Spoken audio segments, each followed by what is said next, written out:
Qui a envie de s'occuper de la TVA au lancement de son activité? Personne, je m'en doute. Et ça tombe bien, parce qu'aujourd'hui, on fait une vidéo sur la franchise en base de TVA.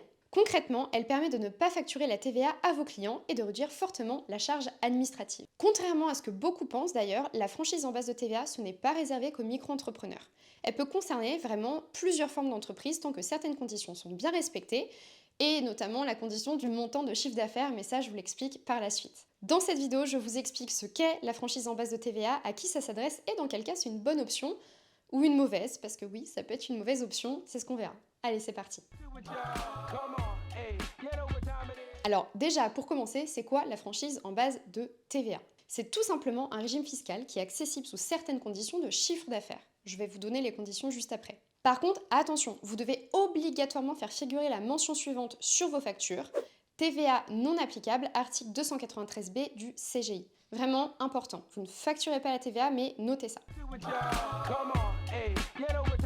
Résultat, ce régime fiscal, il peut être très avantageux. J'explique. Premièrement, vos prix sont plus attractifs pour les clients particuliers puisque vous ne facturez pas la TVA. Du coup, c'est comme si c'était un peu les soldes pour eux. Deuxièmement, votre gestion administrative, elle est allégée puisque vous n'avez pas de déclaration de TVA à faire. Et troisièmement, vous n'avez pas de remboursement de TVA à effectuer à l'État. Encore un allègement administratif si on peut dire. En revanche, il y a une contrepartie importante. Vous ne pouvez pas récupérer la TVA sur vos dépenses professionnelles et je reviens sur cette limite à la fin de la vidéo parce que vraiment ça peut être contraignant. C'est pour ça que je disais tout à l'heure que c'était peut-être pas une bonne option pour tout le monde. Bon, je le disais en introduction, mais la franchise en base de TVA, ça concerne tout le monde, pas que les micro-entreprises. Il y a aussi les entrepreneurs individuels et même les sociétés, quel que soit le statut juridique. La seule condition à respecter pour profiter de cette franchise de TVA, c'est de ne pas dépasser certains plafonds de chiffre d'affaires annuel. Attention, ces seuils que je vais vous annoncer ensuite, ils changent régulièrement, donc vraiment tenez-vous informés.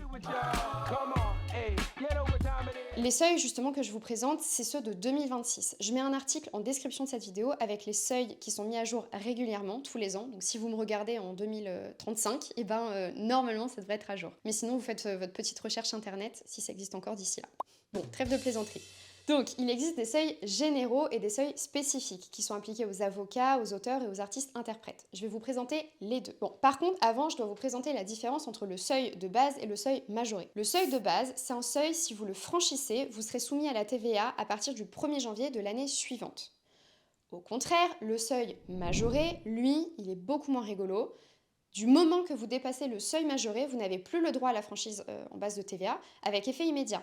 Ça veut dire que vous devrez inclure la TVA sur vos factures dès le premier jour de dépassement de ce seuil majoré. Maintenant que cette distinction est faite, je vais pouvoir vous présenter les différents seuils, enfin j'y viens. Donc je commence par les seuils généraux qui sont répartis, on va dire, en deux familles, si je puis dire, en fonction de votre activité. Donc pour les activités d'achat-revente et de fourniture de logement, on a un seuil de base à 85 000 €, un seuil majoré à 93 500 €.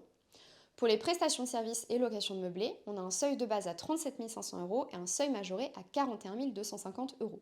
Donc comme je vous le disais, les activités d'avocats, d'auteurs et d'artistes-interprètes, ils ont leur propre seuil.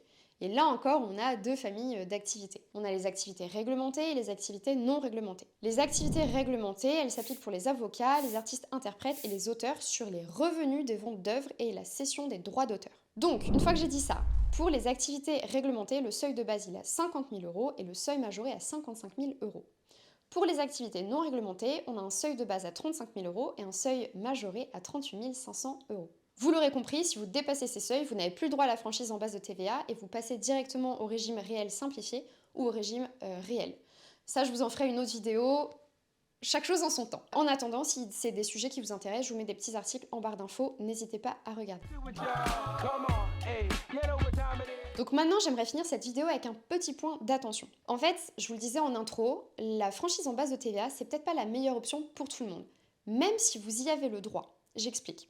Dans le cas où vous avez beaucoup de frais professionnels, vous n'allez pas pouvoir récupérer la TVA et ça peut devenir pénalisant pour votre trésorerie, on va dire. C'est aussi le cas si vous travaillez principalement avec des clients professionnels qui, eux, récupèrent la TVA. Vous ne pourrez pas la récupérer. Et dernière chose qui a tendance à être assez sous-estimée par les entrepreneurs, et je ne sais pas pourquoi, c'est le stress que ça va vous procurer si votre activité d'école de ne pas dépasser ces seuils de base et seuils majorés. Voilà, la vidéo est terminée, vous avez vu, je pense que ça fait 5-6 minutes après montage, donc c'était pas si compliqué. S'il y a des points à éclaircir, n'hésitez pas à me poser des questions en commentaire, je me ferai un plaisir d'y répondre. Et n'oubliez pas, on a un forum de l'entrepreneuriat, encore une fois le lien est en description. Et si vous avez rencontré des problématiques en termes de TVA, n'hésitez pas, notre communauté d'entrepreneurs sera ravie de vous répondre également. Moi je vous dis à bientôt.